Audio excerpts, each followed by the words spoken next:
Come out of sadness from wherever you've been. Come broken hearted, let rescue begin. Come find your mercy, oh sinner, come near. Earth has no sorrow that heaven can't heal. Earth has no sorrow that heaven can't heal. Lay down your burdens, lay down your shame. All who are broken, lift up your face. Oh, wanderer, come home. You're not too far. Lay down your hurt, lay down your heart, come as you are.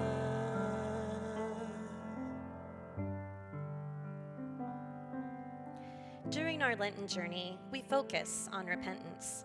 And when we examine our shortcomings and our failures to live up to what God asks of us, we often see a trail of deep hurt and disappointments we've left in the hearts of those we love most. For loving our neighbors is ultimately how we show God love. What good then are acts of contrition and repentance if we don't get to experience the divine grace that is forgiveness?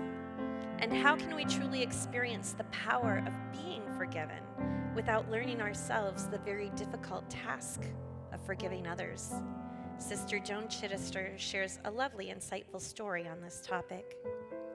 The question is, what should we forgive and how do we do it? An ancient monastic story gives a flash of an answer, so subtle, so swift, that its meaning is easy to miss. A young woman, the story tells, heavy with child and terrified of being executed for dishonoring the family name, accused a revered old monk who prayed daily at the city gates of assaulting her and fathering the child.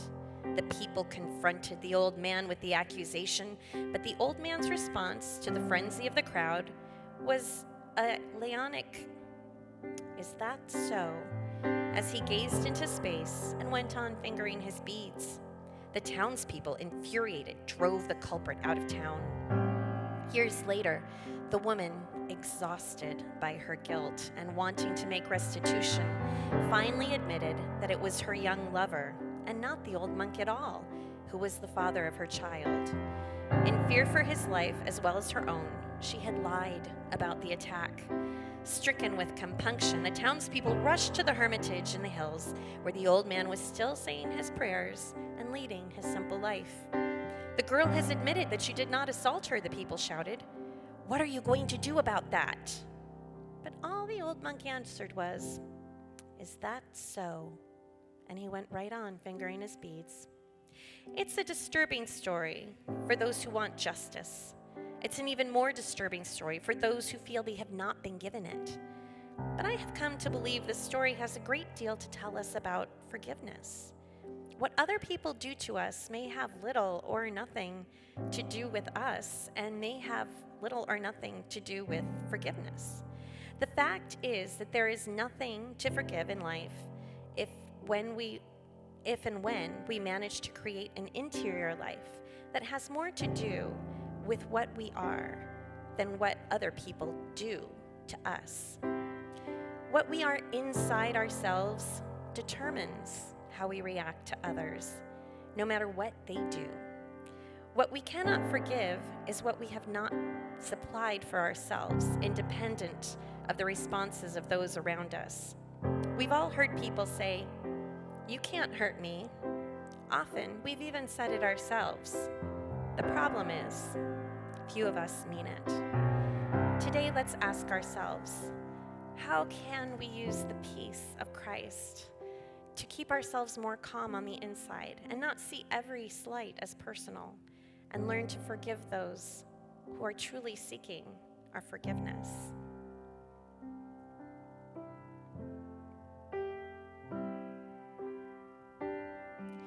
There's hope for the hopeless and all those who strayed. Come sit at the table, come taste the grace. There's